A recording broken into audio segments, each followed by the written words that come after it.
রহমতের নবী, মায়ার নবী, মদিনার কবর জান্নাতুল বাকির পাশ দিয়ে রাসূল যাইতেছেন। সাহাবায়ে কেরাম নবীজির সাথে হঠাৎ করে আল্লাহ পাক নবীকে দেখায় দিলেন কবরের ভিতরে একটা যুবক জাহান্নামের আগুনে জ্বলতেছে। মা মা কয়ে কাঁদতেছে গো, মা মা কয়ে কান্দে আর সাপের কামড় খায়। অন্তর চোখ দিয়ে নবীজি দেখছেন। এইবার নবী কয়, আল্লাহ, রহমতের নবী কবরে পার দিয়ে যাবে আর কবরে আযাব হবে, হয় না মালিক? তুমি না আমারে রহমতের নবী কইছো। সাহাবীদেরকে নবী ডাক দিয়ে কই, সাহাবীরা, আমি একটু যুবকের জন্য সুপারিশ করব, তোমরা আমার সাথে আমিন আমিন কইও। নবী হাত উঠে কই, মালিক, ও মালিক, দয়া করে তুমি যুবকের আযাবটা বন্ধ করো। সাহাবায়ে কেরাম আমিন আমিন বললেন, কিন্তু যুবকের আযাব আল্লাহ বন্ধ করে না। আবারও নবী হাত উঠাইলেন, সাহাবায়ে কেরাম আবারও আমিন বললেন, এবারও আযাব বন্ধ হয় না। আবারও রাসূল হাত উঠাইলেন, সাহাবায়ে কেরাম আমিন বললেন, আযাব বন্ধ হয় না। এইবার নবী জানতে চায়, মালিক, আমার হাতের দাম কি তোমার দরবারে কমে গেল? আমি কি কোনো ভুল করে ফেললাম নাকি গো আল্লাহ? ও মালিক, আমি তো হাত উঠাইতে দেরি, তুমি কবুল করতে দেরি করো না। আমার রাসূলের হাত তো এত দামি হাত, তুলতে দেরি, আল্লাহ কবুল করতে দেরি হয় না। ওই যে হযরত আলী রাদিয়াল্লাহু তাআলা আনহু, আলী রাদিয়াল্লাহু তাআলা উরাতে রাসূল ঘুমাইতেছেন তাবুক যুদ্ধ থেকে ফিরে আসার পথে। এইদিকে আসরের নামাজ আলী পড়েন নাই, রাসূল ঘুমায়া রইছেন। আলী রাসূলকে ডাকও দিতে পারেন না। সূর্য লাল হইতে হইতে ডুবে গেল, আলী রাসূলকে ডাক দিলেন না। নামাজ কাজা হয়ে গেল। নবীজির ঘুম ভাঙলে পরে রাসূল কয়, আলী, তুমি কি আসরের নামাজ পড়ো নাই? না গো নবী, পড়তে পারি নাই। ভাবছিলাম আপনি হয়তো উঠে যাবেন, কিন্তু আপনার চোখ লেগে গেছে, এজন্য আমি আর ডাক দিই নাই। রাসূল কয়, ডাক দিলা না কেন? কয়, আমার মন বলে না। আমার মন কয়, আলী রে, তোর কোলে দু জাহানের বাদশা ঘুমাইছে, সাবধান, নবীর ঘুম ভাঙাইস না। আরে আলী, নবীর ঘুম ভাঙাইস না। সাথে সাথে রাসূল হাত উঠায় দিছে আল্লাহর দরবারে, ও আসমানের মালিক, সূর্যের মালিক আল্লাহ, আমার আলী নিজের ইচ্ছায় নামাজ কাজা করে নাই, তোমার বন্ধুর আরামের কারণে সে নামাজ কাজা করছে। আল্লাহ, তোমার বন্ধুর খাতিরে তার নামাজ কাজা হইছে, নিজের ইচ্ছায় কাজা হয় নাই। তোমার সূর্যকে তুমি আটকাইলা না কেন? সুবহানাল্লাহ, জোরে কও, জোরে কও না। আল্লাহ, তোমার সূর্যরে তুমি আটকাইলা না কেন? আমার আলীর নামাজ কেন কাজা হইতো? আল্লাহ, হাত দুইটা বাড়ায় দিছি, ডুবন্ত সূর্য আবার আকাশে উঠাও, যেন আমার আলী টাইম মতো নামাজ পড়তে পারে। রদ্দের শামস নামক কিতাবের ভিতরে লিখেন, নবীজির হাত উপরে তাকতে তাকতে আল্লাহ পাক ডুবন্ত সূর্য আবার আকাশে উঠায় দিয়েছেন। আওয়াজ দেখো না সুবহানাল্লাহ। কিন্তু ঠিকই মাজার সন্দেহ করেছিল, হুজুর তাই করছে। অফিস থেকে আসলে পরে আমার মার বিরুদ্ধে হাজার নালিশ আমার কানে কানে দিত। মারি এলাকার যে বউয়েরা ঈশ্বরে, মনে রাখো, শাশুড়ি শাশুড়ি না। যে শাশুড়িরে তুমি শাশুড়ি মনে কইরে যন্ত্রণা দেওয়ার চেষ্টা করো, মান্য নিতে পারো না, এই শাশুড়ির গর্বেই কিন্তু তোমার স্বামী আইছে। যে স্বামীরে নিয়ে তুমি আলাদা খাও, এই স্বামীটা পাইছো কার পেট থেকে? সুবহানাল্লাহ। এই স্বামীটারে পাইছো তুমি কার পেট থেকে? শাশুড়িরে যদি আম্মা মনে করো তাহলে তোমার কষ্ট লাগবে না, কারণ তুমি তো এখানে মা থইয়া ইয়া শাশুড়িরে মা পাইছো। আর শাশুড়িও যদি ফুতের বউরে ফুতের বউ মনে না কইরা নিজের মেয়ে মনে করে চলে, তাহলে ভুল করলে ওইটা চোখে লাগতো না। ভাইরা বন্ধুরের জন্য বলি, যুবক আমার ভাইরা বন্ধুরের জন্য বলতেছিলাম। ওই যুবক বলতেছি, হুজুর, আমি তো বউর প্রতি দুর্বল, বউর কথায় আমি বিশ্বাস করি। আমার রুমে ঢুইকে আমারে বকাবকি করছি, আরেকদিন আমার রুমে ঢুইকে আমারে বকাবকি করছি। মা খালি আমারে কই, বাজান রে, আমি তোর বউয়ের সাথে কোনো ঝগড়া করি নাই রে বাজান, কেমনে করবো? আমি এমনি তো তোর বউরে ডরাই, আমি গরিবের ফুরি, আমি গরিবের মা কেমনে করে ধনীর সাথে কথা কইরি বাদান, মূলত তোর বউ আমাকে সইতে পারে না, বুঝা মনে করে বুঝা বাজান, বাজান বউর কথা শুনিস না। কিন্তু হুজুর আমি আমার মার কথা বিশ্বাস না কইরা, বউর কথা বিশ্বাস কইরা একদিন গভীর রাইতে মারে বইকা বইকা মার গায়ে হাত উঠায় ফেলছি। যেই মাত্র মার গায়ে হাত উঠাইছি, এমনি মা চিৎকার দিয়া কয় বাজান, বউর কোথায় মার উপর গায়ে হাত উঠায় দিলি, মার কথা তুই বিশ্বাস করলি না।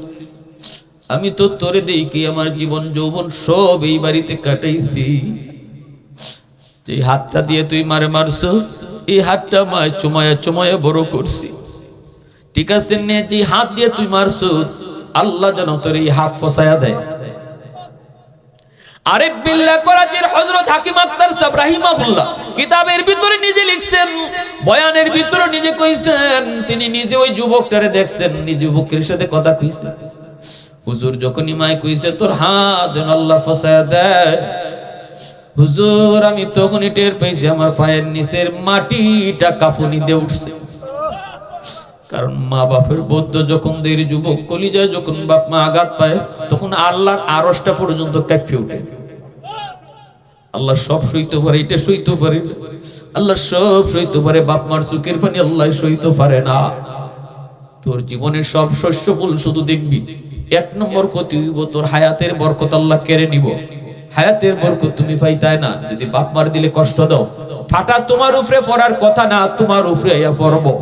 অ্যাক্সিডেন্টে তোমার ফাও ভাঙবার কথা না, ঠিক তোমার ফাওটাই ভাঙবো। এটা হলো এক নাম্বার ক্ষতি। দুই নাম্বার ক্ষতি হলো রিজিকের বরকত আল্লাহ কেড়ে নিব। দোকান দিবাই ঠিক কিন্তু লাভ দেখতায় না, ফসল করবাই ঠিক ঘরে তুলতায় পারতায় না, বিদেশে যাওয়ার লাগে টেকা দিবাই ঠিক লাইন পাইতায় না। আল্লাহ পাক এখানে লাইট লাগায়, এই যে লাইট লাগাইছি লাইট জ্বলবে না যদি পাওয়ার হাউস থেকে লাইন ওকে না করো। আমার তোমার জিন্দেগিতে আল্লাহ পাক কেমন লাইট লাগায় দিছে, জ্বালায় দেয় নাই। জ্বালায় দেওয়ার জন্য আল্লাহ কইছে মা বাবা তোর জীবনের পাওয়ার হাউস, ওই জায়গা থেকে তোর লাইন ওকে রাখিস। তাহলে জিন্দেগির যে বাতি আমি লাগায় দিছি এটা আমি আল্লাহ জ্বালায়া দিমু। বাতি লাগায় দিছে আল্লাহ, জ্বালায়া দিছে না। জ্বালাইবার লাগে আল্লাহ কইছে লাইন ওকে করো।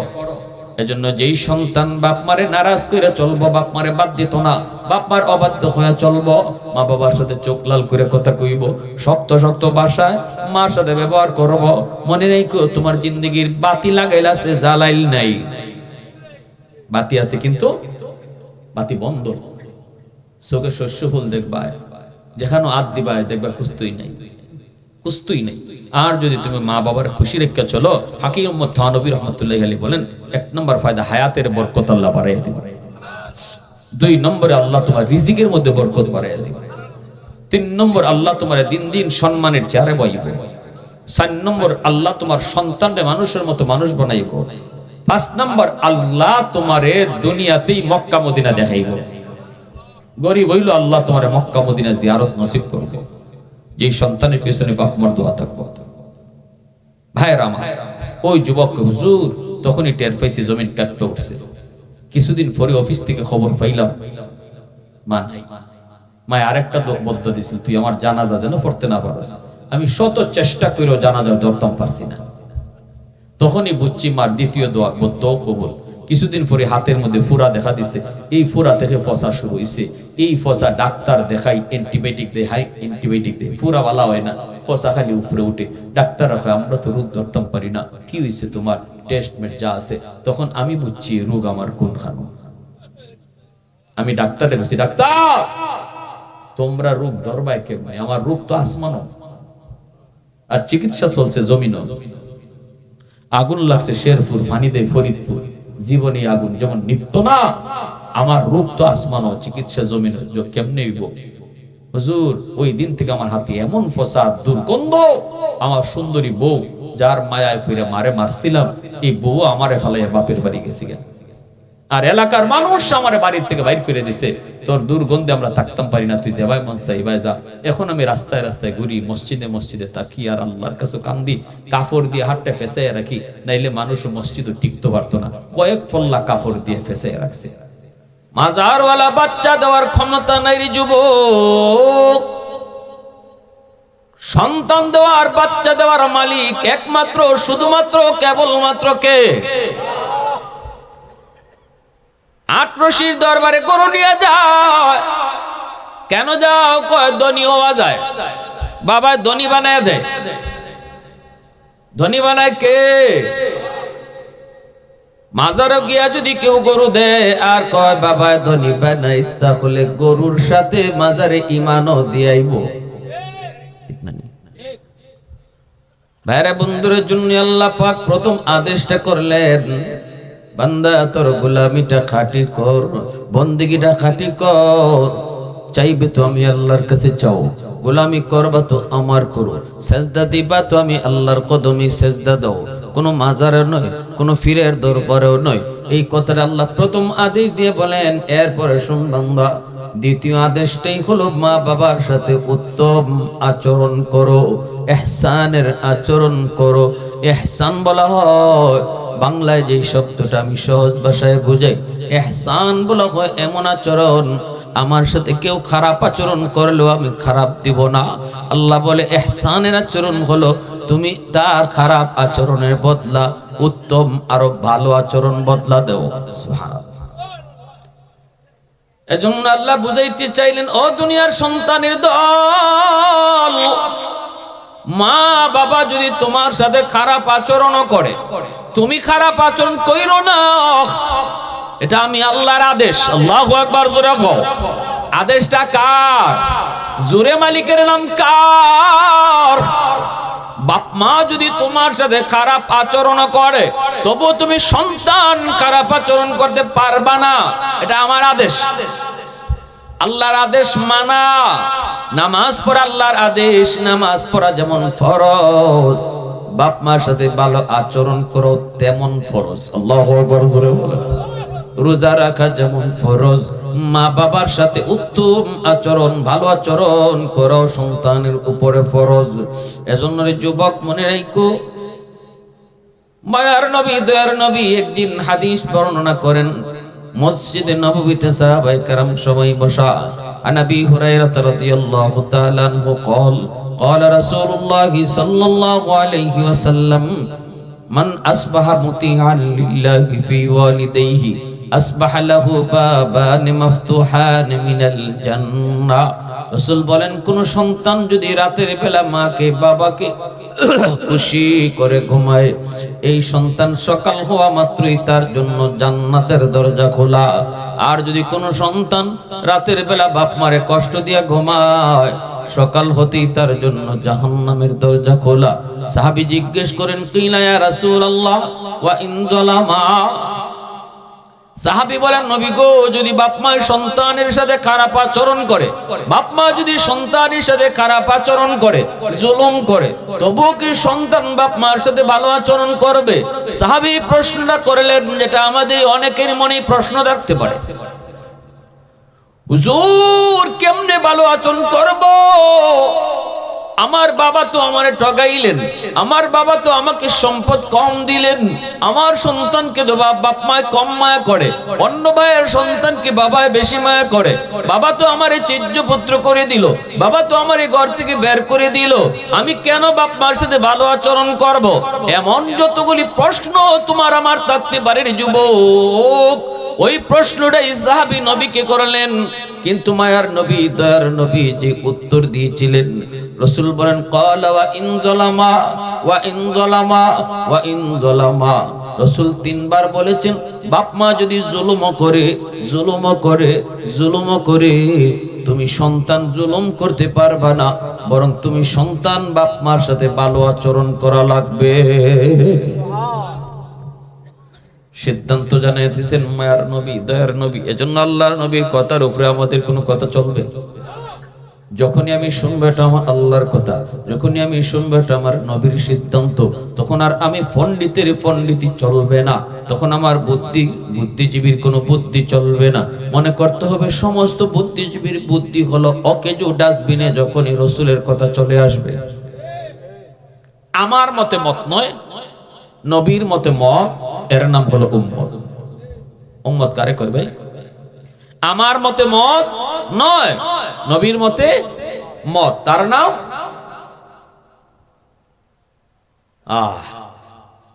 সাহাবী প্রশ্ন করছেন, রসুল উত্তর দিয়ে দিচ্ছেন যে না, রসুল একবার যদি কইতেন তা হইতো, তিনবার কইছেন ওয়া ইন যালামা ওয়া ইন যালামা ওয়া ইন যালামা। রসুল বলেন বাপ মা যদি খারাপ আচরণ করে তবুও সন্তান খারাপ আচরণ করতে পারবে না। তার মানে এই কি বাপ মা খারাপ আচরণ করে ফার ফাইলিব? জি না। এই মা বাবা যদি কোনো সন্তানকে ঠগায় বা সন্তানের সাথে খারাপ আচরণ করে, জুলুম করে, এর বিচার আল্লাহর আদালতে হবে। কিন্তু দুনিয়ার নিজাম রসুল বলে দিয়েছেন, দুনিয়াতে সন্তান আইন হাতে নিতে পারবে না, দুনিয়াতে সন্তান বাপ মার সাথে খারাপ আচরণ করতেই পারবে না, দুনিয়াতে সন্তান মা বাবার উপরে জুলুম করতে পারবে না। এটা দুনিয়ার নিজাম, রসুল বলে দিয়েছেন। হাসরের মাঠে এর বিচার করবেন কে? এই বাচ্চারা এখানে কথা কই। আমার ভাইয়েরা, বন্ধুরা, যুবক, এজন্যই রসুল বলেন জাননি সালাসাতুন দাওয়াতুম মুস্তাজাবাতুন লা শাক্কা ফীহ, দাওয়াতুল মাজলুম ওয়া দাওয়াতুল মুসাফির ওয়া দাওয়াতুল ওয়ালিদ আলা ওয়ালাদিহি। রসুল বলেন তিন ব্যক্তির দোয়া বদদোয়া আল্লাহর দরবারে সরাসরি কবুল হয়ে যায়। একজন হলো মাজলুমের দোয়া বদদোয়া। সমাজের ভিতরে যেই মানুষগুলা বড় দুর্বল, তাদের গায়ে শক্তি কম, গোষ্ঠীর পাওয়ার নেই, টাকার জোর কম, ক্ষমতার জোর কম, এমন কোন দুর্বল মানুষের উপরে যদি কোনো সবল মানুষ জুলুম করে, পাওয়ারফুল কোন মানুষ যদি জুলুম করে, রসুল বলেন ওই দুর্বল মানুষটার আহাজারি আল্লাহর আদালতে ডাইরেক্ট কবুল হয়ে যায়। সমাজের যেই মানুষগুলো দুর্বল, রে যুবক, ভালো করে মনে রাখো, সবল মানুষগুলি যদি দুর্বলের উপরে জুলুম করে, ওই দুর্বলের আহাজারি আল্লাহর আদালতে পৌঁছে। মেম্বারের কাছে যায় না, চেয়ারম্যানের কাছে যায় না, এমপির কাছে বিচার নিয়ে যায় না। ও মালিক, কারো কাছে বিচার নিয়ে গেলাম না, কারণ মেম্বার আমার পক্ষে কথা বলবে না, চেয়ারম্যানও আমার পক্ষে কথা বলবে না, এমপিও আমার পক্ষে কথা বলবে না, কারণ সব তার নিজের লোক। আমি তোমার আদালতে মামলা বসায় দিছি। রসুল বলেন মামলা বসাইতে দেরি, আল্লাহর আদালতে মামলা গ্রান্টেড হতে দেরি হয় না। এজন্যই রসুল বলেন ইত্তাকি দাওয়াতাল মাজলুম, তোমরা দুর্বল মানুষের আহাজারি থেকে নিজেরে বাঁচাইও, দুর্বল মানুষের আহাজারি থেকে নিজেরে বাঁচাইও। ঘরের মধ্যে তোমার স্ত্রী তোমার কাছে বড় দুর্বল, এই বাড়িতে তার আপন বলতে কেউ নাই, ছোট্ট থেকে বড় হয়েছে বাপ মার আদর পেয়ে, ভাই বোনের আদর পেয়ে, আত্মীয় স্বজনের আদর পেয়ে, বালিক হওয়ার পর এই মেয়েটা স্বামীর হাত ধরে স্বামীর বাড়িতে চলে আসলো। এখানে তার আপন বলতে কেউ নাই গো, কেউ তার আপন বলতে নেই, আপন শুধু স্বামী। স্বামীর হাত ধরে যেই বাড়িতে আসলো, এই বাড়ির মানুষগুলি কেমন সে তা জানে না, স্ত্রী সে জানে না, শাশুড়ির মেজাজ কেমন জানে না, শ্বশুরের মেজাজ কেমন জানে না, দেবরের মেজাজ কেমন, ননদের মেজাজ কেমন। শুধুমাত্র স্বামীকে আপন বানায়া সারা জীবনের জন্য মা বাবা ভাই বোনের মহব্বতকে কোরবানি দিয়া নিজের মানুষগুলাকে আপন থেকে দূরে সরায়া স্বামীকে আপন কইরে যেই মেয়েটা নতুন বাড়িতে আসলো, এখানে তার আপন কেউ নাই, আপন শুধু তুমি স্বামী।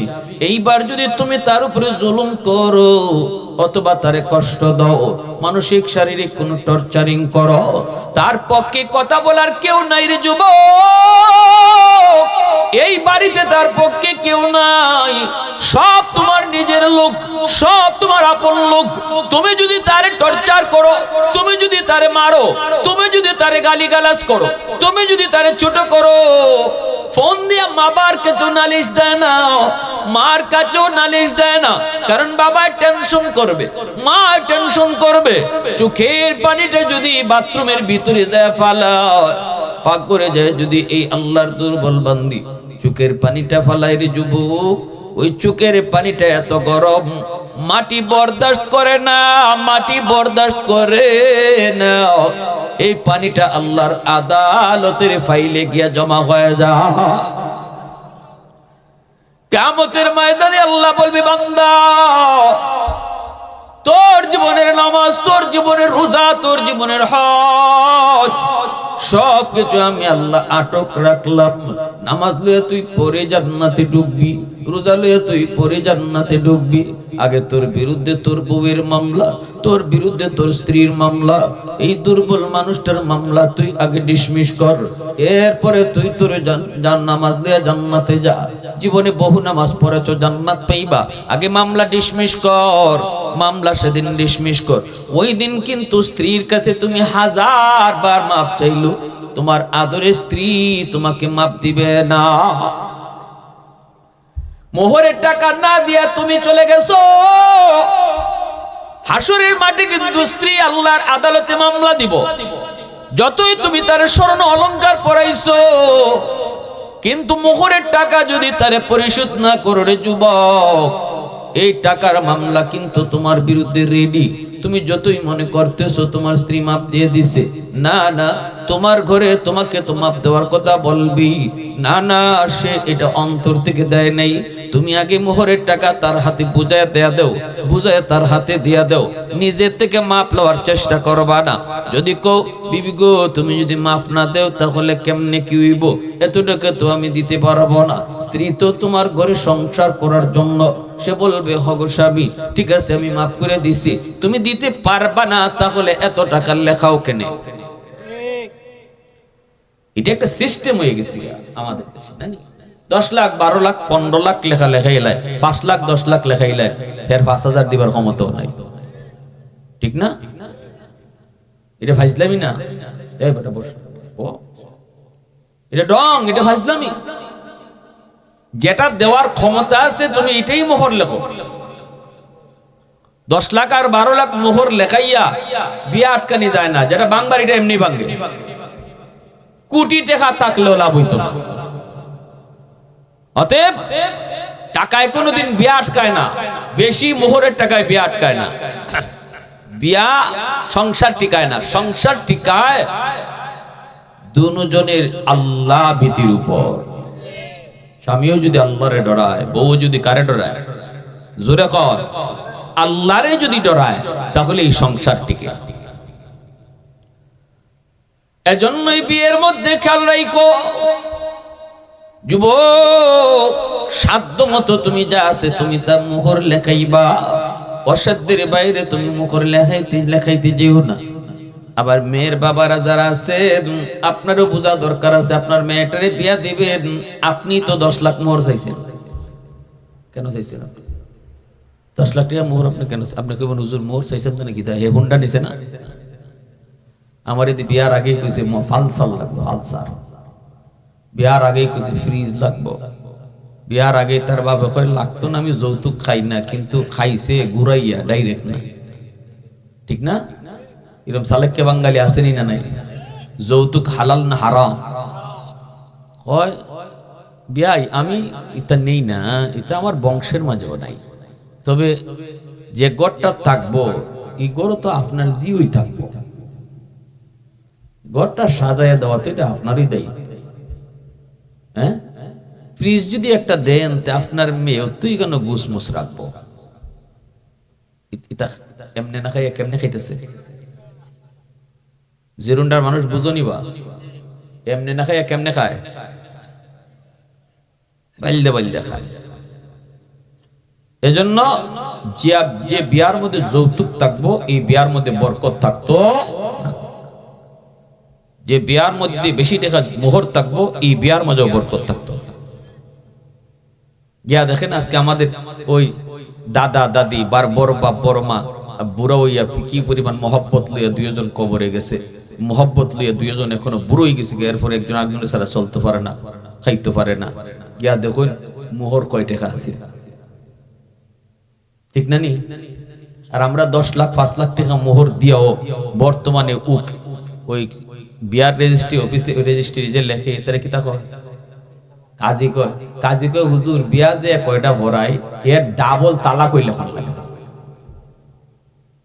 সত্যি কথা আমারে কইছে, হুজুর বিয়া যদি মাসও 10টা হয় তে 20টা তালাক লেখন লাগে। কই এরপরও আরেকটা খবর দিছে আমারে, হুজুর আরেকটা ঘটনা হইল 20টা তালাকের মধ্যে 5টা বেটায় তালাক দিছে আর 15টা ওই বেটটা তালাক দিছে জামাই। এটা আরো বড় খারাপ না? কই গেছে জমানা, সব উল্টে যেতেছে। তালাক দেওয়ার কথা জামাই, এখন দেলায় তালাক বউয়ে।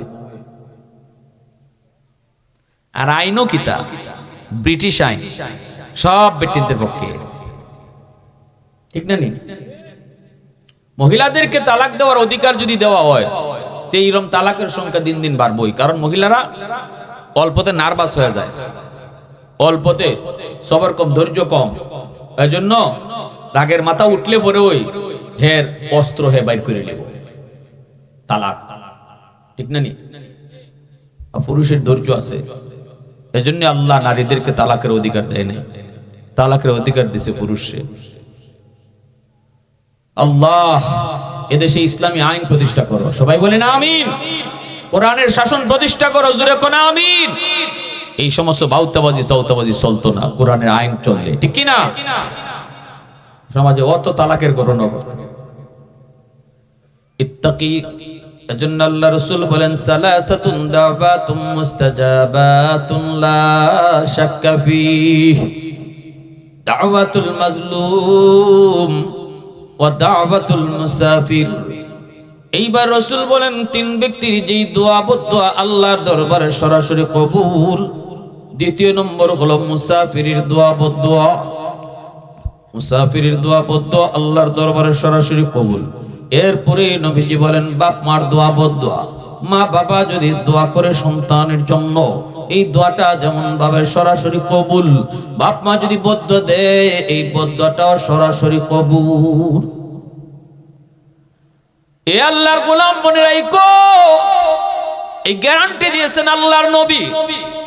আব্দুল কাদের জিলানীকে যদি তোমার ঘরে তুমি দাওয়াত খাওয়াও, একজন দুইজন নয় রে যুবক, হাজারো আব্দুল কাদের জিলানীর মতো ওয়ালি তোমার আমার ঘরে যদি তুমি দাওয়াত খাওয়াও, এরপরে যদি হুজুরকে দিয়ে দোয়া করাও, এই দোয়া কবুল হবে কি হবে না কোনো গ্যারান্টি নেই।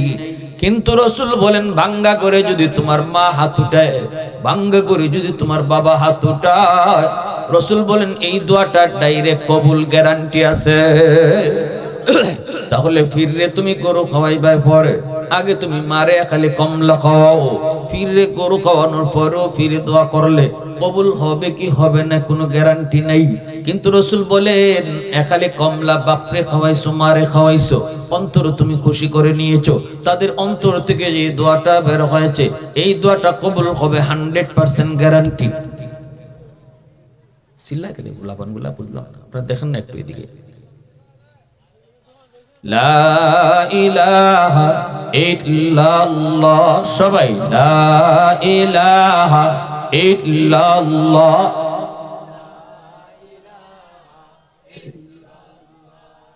লা ইলাহা ইল্লাল্লাহ,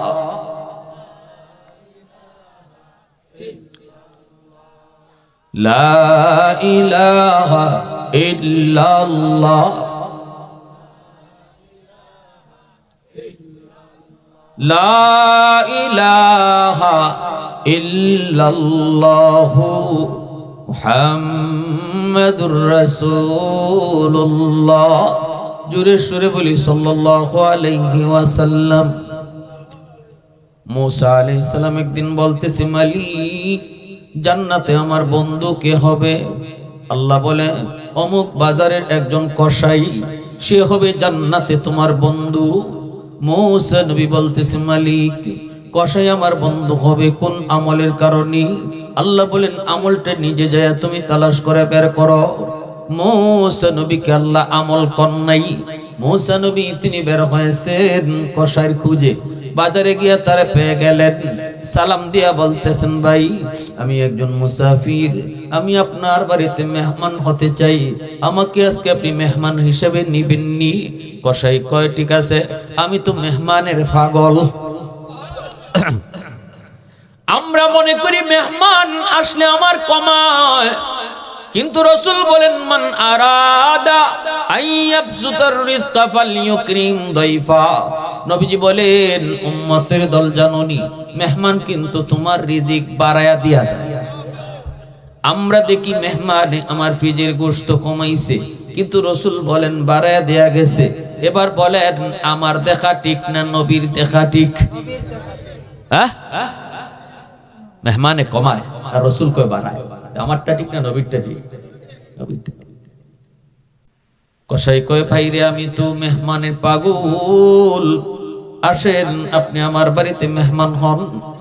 ভাইরা বন্ধুরা, ইব্রাহিম খলিল তিনি মেহমান ছাড়া খানাই খাইতেন না। ওলি আল্লাহ, খাঁটি ওলি আল্লাহ যারা, এরাও একলা খায় না, মেহমান ছাড়া খানি না। নবীগণের সুন্নত মেহমান নিয়ে খাওয়া। ইব্রাহিম আলাইহিস সালাম একদিন মেহমান পাইলেন না, সারাদিন খান নাই। দ্বিতীয় দিন মেহমান পাইছেন না, দ্বিতীয় দিনও খান না। তৃতীয় দিন মেহমান পাইছেন না, তৃতীয় দিনও খান না। আল্লাহর খলিল এত বড় পয়গম্বর 3 দিন ধরে মেহমান পান না, খানাও খান না। এবার আল্লাহ জিব্রাইল আমিনকে, জিব্রাইল আমার দোস্ত এটা কি শুরু করলো, মেহমান পায় না, খানা খায় না, তোমরা 3 জন ফেরেশতা মানুষের সুরত ধরে মেহমান হইয়া হাজির হয়ে যাও, তাও আমার দোস্তকে খানা খাওয়াও। জিব্রাইল আমিন 3 জন ফেরেশতা নিয়ে সামনে হাজির। ইব্রাহিম খলিল মেহমান পায়া বড় খুশি। এইবার তিনি খানা খাইতে বসলেন গো। মেহমান নিয়ে তিনি খানা খাইতে বসছেন। তিনি তো মনে করছেন এরা মানুষ, মূলত এরা মানুষ না ফেরেশতা। ফেরেশতারা খানা খায়নি, জানেন না? ফেরেশতারা খানা খায়। আল্লাহর খলিল খানা খাইতে বসলেন। তিনি তো খানা খাইতেছেন, কিন্তু মেহমানরা খানা খায় না, খালি হাত লড়ায়। কিন্তু ইব্রাহিম খলিল তিনি তো 3 দিন না খায়া মানুষ, খানা পায়া খুশ নাই। মেহমানও পাইছেন, বড় খুশি, এজন্য খানা খাইতেছেন। তিনি আর খেয়াল করেন নাই মেহমানরা যে খানা খাইতেছে না, একই প্লেটের মধ্যে খানা খাইতেছেন। ওরা শুধু হাত নাড়ায় আর মুখের দ্বারও নেয়, কিন্তু মুখে ঢুকায় খলিল তো বুঝুন না। পর্দার আড়াল থেকে বিবি সারা, ইব্রাহিম খলিলের বিবি, পর্দার আড়াল থেকে তিনি দেখে ফেলছেন মেহমানরা খানা খায় না। ডাক দেয়া বলতেছেন ওগো আল্লাহর খলিল, আপনি তো মেহমানদেরকে নিয়ে খানা খাইতে বসলেন, কিন্তু মেহমান তো খানা খায় না, আপনার কি খবর আসেনি? সাথে সাথে আল্লাহর খলিল চায়া দেখেন ওনার তো মুখের কাছে খালি নাই, মুখ তো ভিজায় না, মুখের ভিতরে তো খানা ঢুকায় না। 3 জন এইবার মুস্কি হাসি। আল্লাহর খলিল ইব্রাহিমের চোখ দিয়ে পানি চলে আসলো। ইনি বলতেছে ভাই রে, আমার খানাটা কিন্তু হালাল খানা, এটা হারাম নয়। কি হয়েছে আপনাদের, আপনারা খানা খান না কেন? আপনাদের সমস্যাটা কি আমাকে একটু খুলে বলেন। খানা কি মজা হয় নাই? খানাটা কি আপনাদের পছন্দ হয় নাই? তখনই জিব্রাইল আমিন মুস্কি হেসে ডাক দেয়া কয় আল্লাহর বন্ধু, আমরা খানা কেমনে খাইমু, আমরা মানুষ নি। সুবহানাল্লাহ জোরে বলেন, আর একটু জোরে কন্যা সুবহানাল্লাহ। প্রশংসা করব কার? একটু জোরে মালিকের নাম কার? আলহামদুলিমান কাদ্দারা খাইরাও ওয়া খাবালা, আলহামদুলিমান কাদ্দারা খাইরাও ওয়া খাবালা, ওয়া শুকরু লিমান সাওয়ারা হুসনাও ওয়া জামালা, ফরদুন সামাদুন আন সিফাতিন খালকি বারিউন, রাব্বুন আযালিয়ুন খালাকাল খালকা কামালা, লা জিদ্দা ওয়ালা নিদ্দা ওয়ালা হাদ্দা লিমাওলা লা জিদ্দা ওয়ালা নিদ্দা ওয়ালা হাদ্দা লিমাওলা আল আনা কামা কানা ওয়ালাম ইয়ালকা যাওয়ালা আল আনা কামা কানা ওয়ালাম ইয়ালকা যাওয়ালা। মুসলমানের আওয়াজ এখন আল্লাহু আকবার। আমার ভাইরা বন্ধুরা জন্য ইব্রাহিম খলিল তখন বুঝলেন জিব্রাইল আমিন কই নবী গো আমরা খানা খাইতে আসি নাই, আপনারা খাওয়াইতে আইছি। ওই যে কসাই কয় মুসাফির, আমরা আপনাকে আমি আজকে আপনাকে মেহমান হিসাবে নিলাম, আমি তো মহা খুশি। মুসা কালিমুল্লাহ তিনি মনে মনে ভাবেন কোন আমলের উসিলায় সে জান্নাতে আমার বন্ধু হলো, সেই আমলটা আমি আজ রাত তার আমলটা দেখে আমি বুঝবো। সুবহানাল্লাহ। এমন কি আমল সে করে রাতের অন্ধকারে, যে আমলের কারণে সে জান্নাতে আমার বন্ধু। মুসা নবী আল্লাহর সাথে কথা বলতেন, দুনিয়া থেকে তিনি 4000 বার কথা বলছেন। মুসা নবী আল্লাহর সাথে কথা কইছেন কয় হাজার বার? কোথায়? তোর পাহাড়ে গিয়া কথা বলতেন, যেখান থেকে সেখান থেকে কথা বলতে পারতেন না, বাড়িতে কথা বলতে চাইতেন। আল্লাহ বলতেন মুসা বাড়ি থেকে হবে না, তোর পাহাড়ে চলে আসো। মুসা নবী হাওর থেকে কথা বলতে চাইতেন, আল্লাহ বলতেন মুসা হবে না, তোর পাহাড়ে চলে আসো। আমার সাথে কথা বলার জন্য জায়গা নির্ধারিত, সেটা হলো তোর পাহাড়। এইবার মুসা নবী একদিন আল্লাহকে ডাক দেখো, মালিক তুকাল্লিমু মাই হাল তুকাল্লিমু আহাদান গায়রি, আমার সাথে তুমি যেইভাবে কথা বলো এইভাবে আর কারোর সাথে কথা কইবাই নি। আল্লাহ পাক কয় মুসা তুমি যে আমার সাথে কথা কও মাঝখানে পর্দা আছে, কিন্তু অদূর ভবিষ্যতে একদল উম্মত জমিনে আসবে, যেই উম্মতের সাথে আমি আল্লাহ কথা বলবো মাঝখানে কোনো পর্দা থাকবে না। লাইসা বাইনি ওয়া বাইনাহুম হিজাব, আমার মাঝে আর তাদের মাঝে কোনো পর্দা থাকবে না। মুসা নবী অবাক হয়ে গেলেন, মালিক কও কি উম্মত হয়ে তোমার সাথে কথা বলবে অথচ মাঝখানে কোনো পর্দা থাকবে না?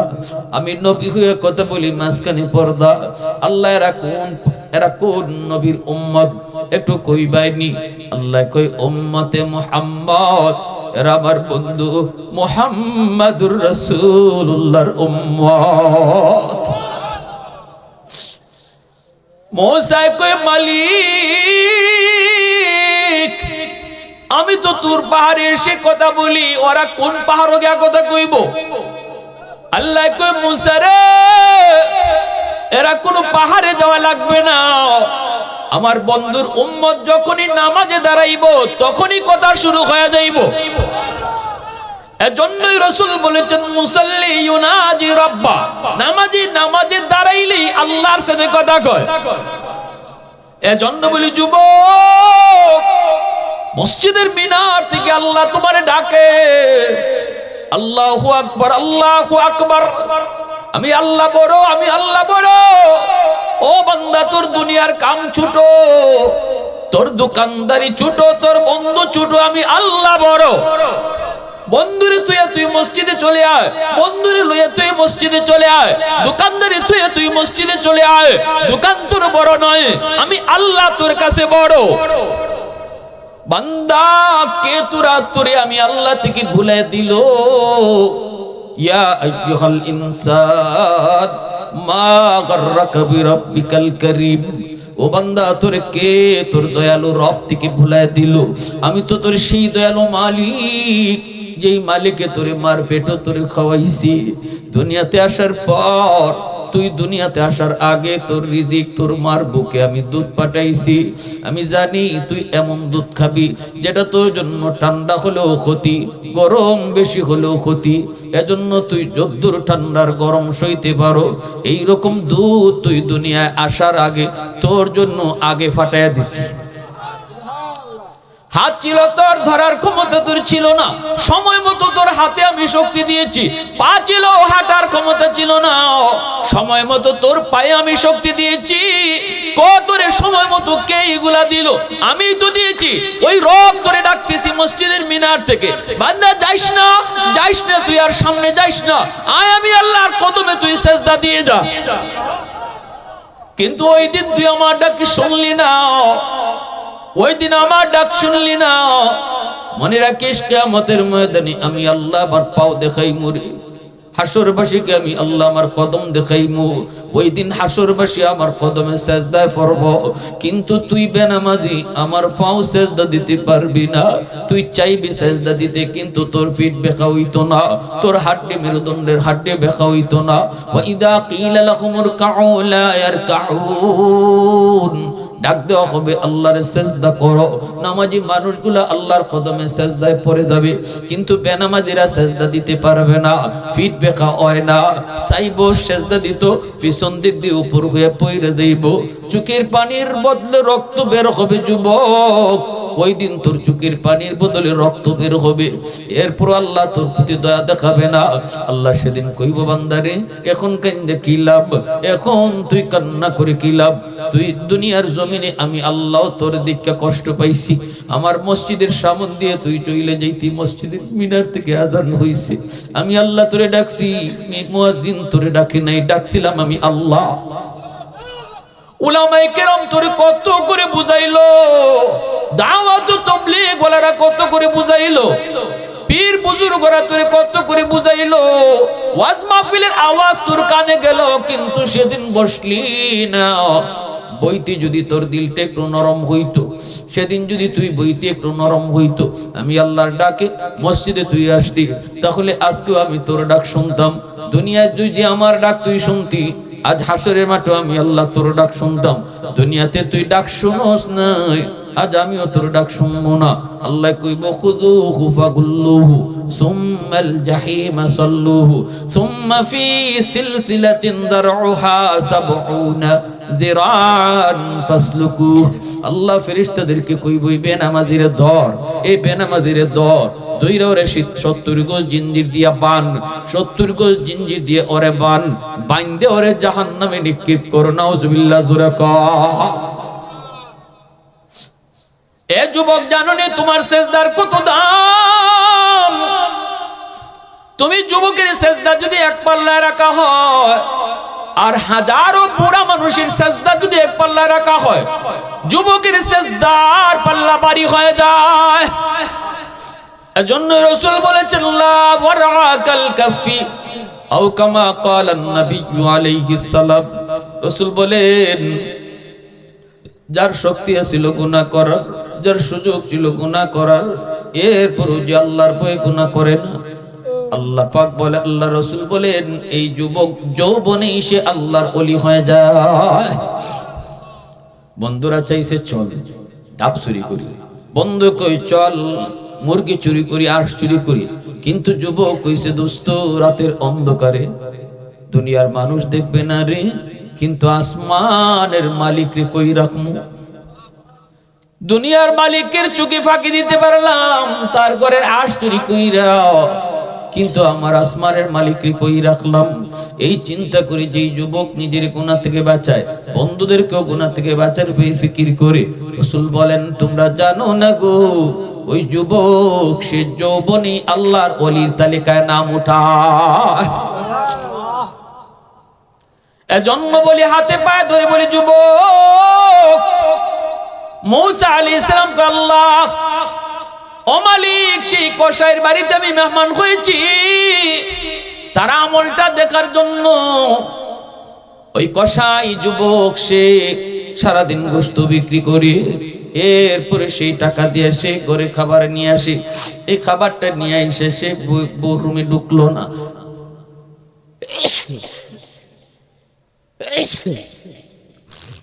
সন্তানের রুমে আগে ঢুকলো না। যেই রুমটার মধ্যে তার বুড়া মা, 80 বছরের মা, কবুতরের মতো হয়ে গেছে বাঁকা, ওই রুমে ঢুইকা মারে কুলে নিয়া মার কপালে চুমোটা দিয়া যেভাবে শিশুকালে মা সন্তানকে কোলে নিয়ে দুধ খাওয়ায়, এভাবে তার মারের সে কোলে নিয়ে তুলায় তুলে হালুয়া খাওয়াইতেছে। দৃশ্যটা দেখা মুসা নবী অবাক। চায় দেখেন তার দুইটা অবুঝ বাচ্চা বাবার পায়ে পইরা কান্না শুরু করে দিয়েছে। কান্দে আর কয়, বাবা সারাদিন আমরা কিছুই খাই নাই গো বাবা, পেটের ক্ষুধে আমরা অস্থির, আর সইতে পারি না। দুটা বাচ্চা তার বাবার পায়ে পইরা কান্না শুরু করছে খানা দেওয়ার জন্য।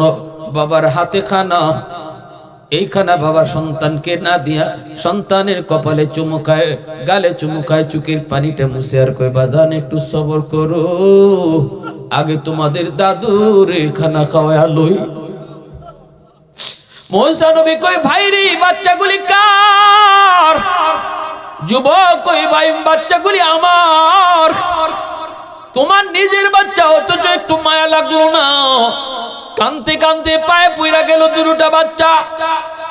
ইনিকে কয়, আমার মা। কয়, মারে আগে খাওয়াইবা? কয়, হ আমার মারে আগে খাওয়াই, এরপরে নিজেরা খাই। এইবার মুসা নবী কয়, এই আমলটা কতদিন ধরে করো? যুবক কয়, 40 বছর যাবত। 40 বছর যাবত আমি আমার মারে আগে খাওয়াই, এরপরে আমরা নিজেরা খাই। বাবা দুনিয়াতে ছিল, বাপ মারে আগে খাওয়াইতাম, এরপরে আমরা নিজেরা খাইতাম। বাবা চলে যাওয়ার পর এখন মারে আমি আগে খাওয়াই। মুসা নবী এবার বুঝে গেছে, মালিক বুঝে গেছি মালিক, আমি তো আমল পায়া গেছি। আমি তো মনে মনে ভাবছিলাম রাতের আধারে কোনো আমল করে, যে আমলের কারণে আল্লাহ তোমার উপর এত খুশি, এই যুবকের উপর এত খুশি। কিন্তু আমি তো মনে হয় আমল পেয়ে গেছি, এই আমলটা তো মনে হয় তার মার দোয়া। এইবার মুসা নবী কই, ভাই রে তোমার মা কি যেন দোয়া করলো বুঝি নাই। কই বাইনি, মা কি কইছে? কই, হ ভাই আমার মা দুইটা দোয়া করে, একটা হলো দুনিয়ায়, আরেকটা দোয়া করে আখিরাতের ময়দানে। প্রথম দোয়াটা মা করে, সব সময় করে মা। একটা দোয়া করে, আল্লাহ আমার সন্তানরে তুমি দুনিয়াতে অভাবে ফেলাইও না। এই দোয়াটা কবুল হয়ে গেছে, আমি পায়া গেছি, আমার কোনো অভাব নাই। অল্প ব্যবসার মধ্যে আল্লাহ অনেক বরকত দেয়, সুবহানাল্লাহ, কোনো অভাব আমার নাই। দ্বিতীয় আর একটা দোয়া করে, মাই এই দোয়াটা কেমনে কবুল হবে জানি না। এই দোয়াটা আল্লাহ কেমনে কবুল করব আমার বুঝে আসে না। মুসা নবী কই, কি দোয়া? মায় দোয়া করে, আল্লাহ আমার সন্তানরে তুমি কিয়ামতের ময়দানে মুসা নবীর বন্ধু বানাইও জান্নাতে। মুসা নবী এবার টান দিয়ে বুকে জড়াইয়া ধরে কান্না শুরু করে দিচ্ছে, আর ডাক দিয়া বলতেছে, যুবক আয় আমার বুকে আয়। তোমার মার দ্বিতীয় দোয়াটাও কবুল হয়ে গেছে। আমি মুসা নবী, আমি আল্লাহর কাছে প্রশ্ন করেছিলাম, মালিক জান্নাতে আমার বন্ধুকে হবে একটু কইবানি গো। আল্লাহ পাক তোমার ঠিকানা আমারে পাঠায়া দিছে। আমি আল্লাহর কাছে জানতে চেয়েছিলাম কোন আমলের কারণে। আল্লাহ আমারে কয়, তুমি যায় খুঁজা বাইর করো। আমি আইছি রে ভাই মুসাফিরের বেশ দইরা, মূলত তোমার আমলটা খোঁজার জন্য। আমি তো ভাবছি রাতের অন্ধকারে তুমি এমন কোন আমল করো যে আমলের কারণে আল্লাহ এত খুশি তোমার উপর, কিন্তু আমি এসে পেয়ে গেছি সে আমলটা রাতে আর দিনের নয়, সেটা অল টাইম। আমলটা হলো তুমি তোমার মার দোয়ার কারণে জান্নাতে আমার বন্ধু হয়ে গেছো। প্রশংসা করব কার? আওয়াজ দিয়া কও না কার? ওয়াহদত কি হিফাজত নেহি বেকুওয়াতে বাজু, ওয়াহদত কি হিফাজত নেহি বেকুওয়াতে বাজু, आती नहीं कुछ काम हक खुदा दाद, आती नहीं कुछ काम हक खुदा दाद। ऐ मर्द खुदा तुझको क़ुव्वत नहीं हासिल, जा बैठ किसी गार में अल्लाह को कर याद, जा बैठी किसी गार में अल्लाह का करिया तो दिल में तो आता है समझ में नहीं आता बस जान लिया मैं तेरी पहचान यही है उल्फत में बराबर के वफा हो के जफा हो हर चीज में लज्जत है अगर दिल में मजा हो एक चश्मे ज़दम गाफिल अज़ा शाग़ नबाशी शायद कि निगाहे कुनदागाह नबाशी शायद कि निगाहे कुनदागाह नबाशी मुसलमाনের आवाज़ को अल्लाहु আকবার এইবার শুনেন বাপ মার বদর কারণে কি হইছে নবীজি একবার মদিনার কবরের পাশ দিয়ে যাইতেছেন ইচ্ছা আছে শুনবার মনোযোগ কার কার আছে হাতে আল্লাহরে দেখেন আল্লাহ তুমি কবুল করো সবাই বলি আমিন আর জোরে বলি আমিন রহমতের নবী মায়ার নবী মদিনার কবর জান্নাতুল বাকির পাশ দিয়ে রাসূল যাইতেছেন সাহাবায়ে কেরাম নবীজির সাথে হঠাৎ করে আল্লাহ পাক নবীকে দেখায় দিলেন কবরের ভিতরে একটা যুবক জাহান্নামের আগুনে জ্বলতেছে মা মা কয়ে কাঁদতেছে গো মা মা কয়ে কান্দে আর সাপের কামড় খায় অন্তর চোখ দিয়ে নবীজি দেখছেন এইবার নবী কয় আল্লাহ রহমতের নবী কবরে পাশ দিয়ে যাবে আর কবরে আযাব হবে হয় না মালিক তুমি না আমারে রহমতের নবী কইছো সাহাবীদেরকে নবী ডাক দিয়ে কই সাহাবীরা আমি একটু যুবকের জন্য সুপারিশ করব তোমরা আমার সাথে আমিন আমিন কইও নবী হাত উঠায় কই মালিক ও মালিক দয়া করে তুমি যুবকের আযাবটা বন্ধ করো সাহাবায়ে কেরাম আমিন আমিন বললেন কিন্তু যুবকের আযাব আল্লাহ বন্ধ করে না আবারও নবী হাত উঠাইলেন সাহাবায়ে কেরাম আবারও আমিন বললেন এবারও আযাব বন্ধ হয় না আবারও রাসূল হাত উঠাইলেন সাহাবায়ে কেরাম আমিন বললেন আযাব বন্ধ হয় না এইবার নবী জানতে চাই মালিক আমার হাতের দাম কি তোমার দরবারে কমে গেল আমি কি কোনো ভুল করে ফেললাম নাকি গো আল্লাহ ও মালিক আমি তো হাত উঠাইতে দেরি তুমি কবুল করতে দেরি করো না আমার রাসূলের হাত তো এত দামি হাত তুলতে দেরি আল্লাহ কবুল করতে দেরি হয় না ওই যে হযরত আলী রাদিয়াল্লাহু তাআলা আনহু আলী রাদিয়াল্লাহু তাআলা আনহু উরাতে রাসূল ঘুমাইতেছেন তাবুক যুদ্ধ থেকে ফিরে আসার পথে এইদিকে আসরের নামাজ আলী পড়েন নাই রাসূল ঘুমায় রইছেন আলী রাসূলকে ডাকও দিতে পারেন না সূর্য লাল হইতে হইতে ডুবে গেল আলী রাসূলকে ডাক দিলেন না নামাজ কাজা হয়ে গেল নবীজির ঘুম ভাঙলে পরে রাসূল কয় আলী তুমি কি আসরের নামাজ পড়ো নাই না গো নবী পড়তে পারি নাই ভাবছিলাম আপনি হয়তো উঠে যাবেন কিন্তু আপনার চোখ লেগে গেছে এজন্য আমি আর ডাক দেই নাই রাসূল কয় ডাক দিলা না কেন কয় আমার মন বলে না আমার মন কয় আলী রে তোর কোলে দু জাহানের বাদশা ঘুমাইছে সাবধান নবীর ঘুম ভাঙাইস না আরে আলী নবীর ঘুম ভাঙাইস না সাথে সাথে রাসূল হাত উঠায় দিয়েছে আল্লাহর দরবারে ও আসমানের মালিক সূর্যের মালিক আল্লাহ আমার আলী নিজের ইচ্ছায় নামাজ কাজা করে নাই তোমার বন্ধুর আরামের কারণে সে নামাজ কাজা করছে আল্লাহ তোমার বন্ধুর খাতিরে তার নামাজ কাজা হইছে নিজের ইচ্ছায় কাজা হয় নাই তোমার সূর্যকে তুমি আটকাইলা না কেন সুবহানাল্লাহ জোরে কও না আল্লাহ তোমার সূর্যরে তুমি আটকাইলা না কেন আমার আলীর নামাজ কেন কাজা হইতো আল্লাহ হাত দুইটা বাড়ায় দিছি ডুবন্ত সূর্য আবার আকাশে উঠাও যেন আমার আলী টাইম মতো নামাজ পড়তে পারে রদ্দের শামস নামক কিতাবের ভিতরে লিখেন নবীজির হাত উপরে তাকতে তাকতে আল্লাহ পাক ডুবন্ত সূর্য আবার আকাশে উঠায় দিয়েছেন আওয়াজ দেখো না সুবহানাল্লাহ কিন্তু ঠিকই মায়াজার সন্দেহ করেছিল হুজুর তাই করছে অফিস থেকে আসলে পরে আমার মার বিরুদ্ধে হাজার নালিশ আমার কানে কানে দিত মারি এলাকার যে বউয়েরা ঈশ্বরে মনে রাখো শাশুড়ি শাশুড়ি না যে শাশুড়িরে তুমি শাশুড়ি মনে কইরে যন্ত্রণা দেওয়ার চেষ্টা করো মান্য নিতে পারো না এই শাশুড়ির গর্বেই কিন্তু তোমার স্বামী আইছে যে স্বামীরে নিয়ে তুমি আলাদা খাও এই স্বামীটা পাইছো কার পেট থেকে? সুবহানাল্লাহ। এই স্বামীটারে পাইছো তুমি কার পেট থেকে? শাশুড়িরে যদি আম্মা মনে করো তাহলে তোমার কষ্ট লাগবে না, কারণ তুমি তো এখানে মা থইয়া ইয়া শাশুড়িরে মা পাইছো।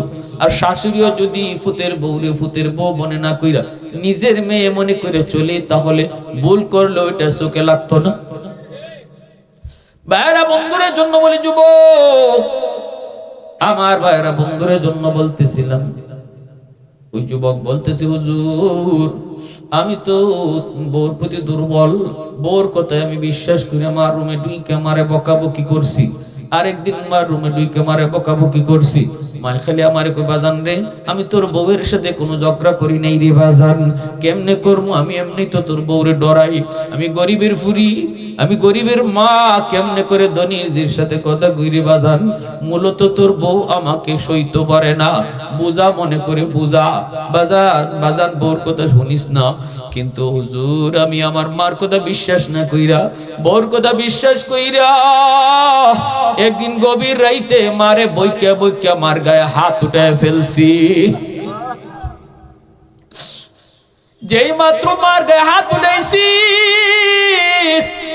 এমনি মা চিৎকার দিয়া কয়, বাজান বউর কোথায় মার উপরে গায়ে হাত উঠায় দিলি, মার কথা তুই বিশ্বাস করলি না?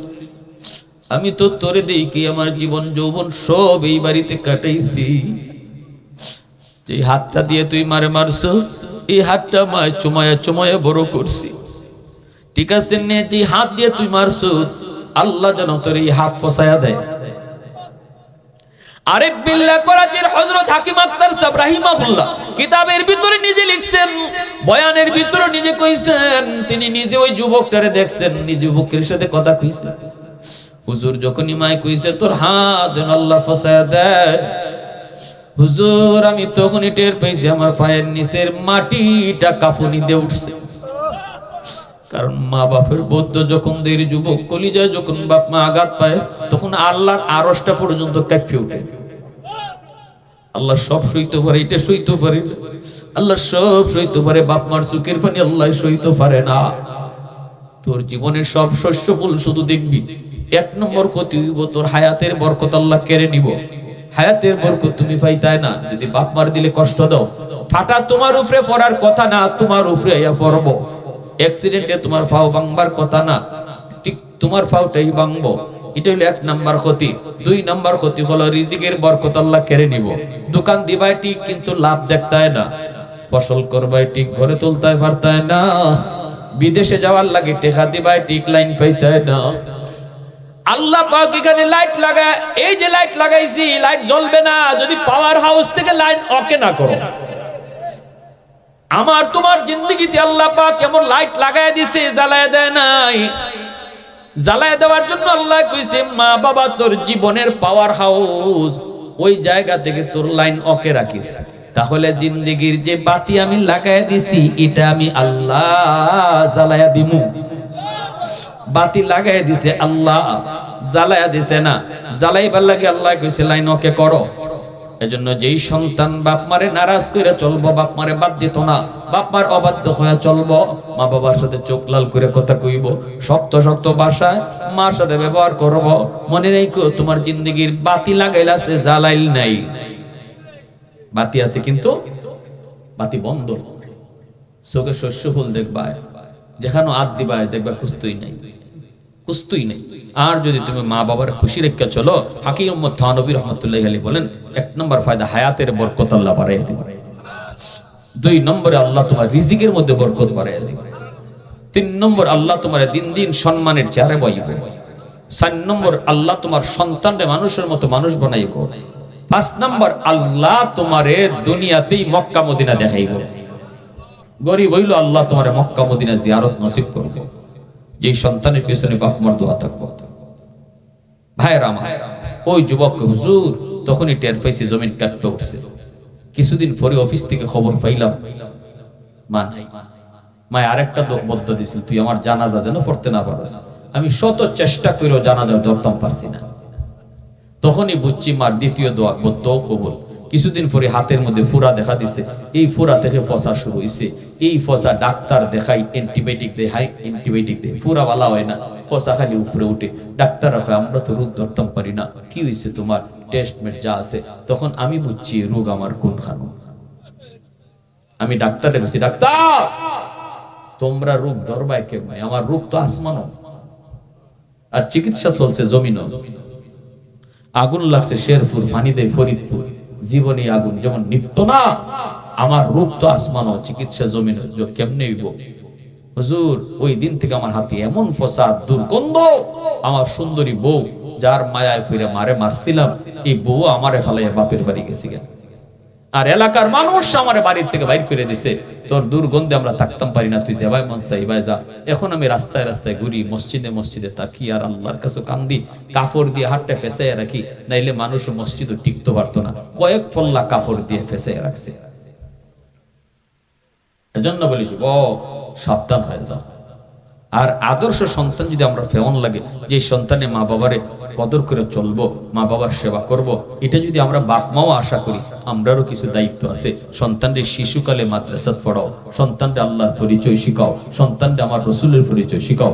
সন্তানরে মাদ্রাসায় পড়াইলেই মা বাবার কদর বুঝবো, বাপ মার কদর শিখবো। দিনই শিক্ষায় শিক্ষিত কইরা এরপরে যদি তুমি 5 বছর মাদ্রাসায় পড়াইয়া তারে ডাক্তার, ইঞ্জিনিয়ার, প্রফেসর বানাইতে চাও, বানাও, অসুবিধা নেই, আমরা নিষেধ করব না। কিন্তু মিনিমাম 5টা বছর মাদ্রাসাত পড়াইলে এই সন্তান ভার্সিটিতে গেলেও কোনোদিন বাপ মার সাথে বেয়াদবি করবে না।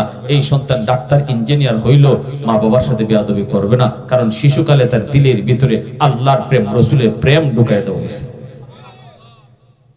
দেখেন না উসমান হাদি ঢাকা ইউনিভার্সিটিতে পড়া আল্লাহরে কেমন খুশি করা করছে, আর মা বাবার কেমন বাধ্য সন্তান ছিল। মার কথাটা কইয়ে যখন কান্দে দেয়, সোশ্যাল মিডিয়া আসে, তখনই বোঝা যায় এই সন্তানের প্রতি মার কি পরিমাণ দোয়া ছিল, যার কারণে আজকে সে দুনিয়া থেকে বিদায় হয়ে গেছে। আমরা মনে করি বিদায় হইছে না, সে গেছে কেনা, বরং সে সারা জীবন আমাদের মাঝে জীবিত রয়ে গেছে। প্রতিটা মুসলমানের কলিজায় উসমান হাদি জীবিত, রাত নাই দিন নাই তার লাগি কান্না করে। এজন্য বলি ভার্সিটিতে পড়া দোষ না, কলেজে পড়া দোষ না, আগে কোরআন বুঝো, কোরআন মতো চলো, আল্লাহর প্রেম কলিজায় ঢুকাও, আল্লাহরে লইয়া কলেজে যাও, আল্লাহরে লইয়া ভার্সিটি যাও, তাইলে আল্লাহর সম্মান বাড়াইয়া দিবে। আল্লাহ আমাদের সবাইকে কথাগুলো বুঝার, মানার, আমল করার তৌফিক দান করুন। সবাই বলেন আমিন, আরো জোরে বলেন আমিন। ওয়া আখির দাওয়ানা আনিল হামদুলিল্লাহ। মোনাজাত হয়ে যাবে ইনশাআল্লাহ। এর আগে একটু তোবারকের ব্যবস্থা, আপনারা একটু লাইন ধরুন, এভাবে একটু একজনের সাথে আরেকজনের কাঁধ মিলাই বুঝেছেন গা।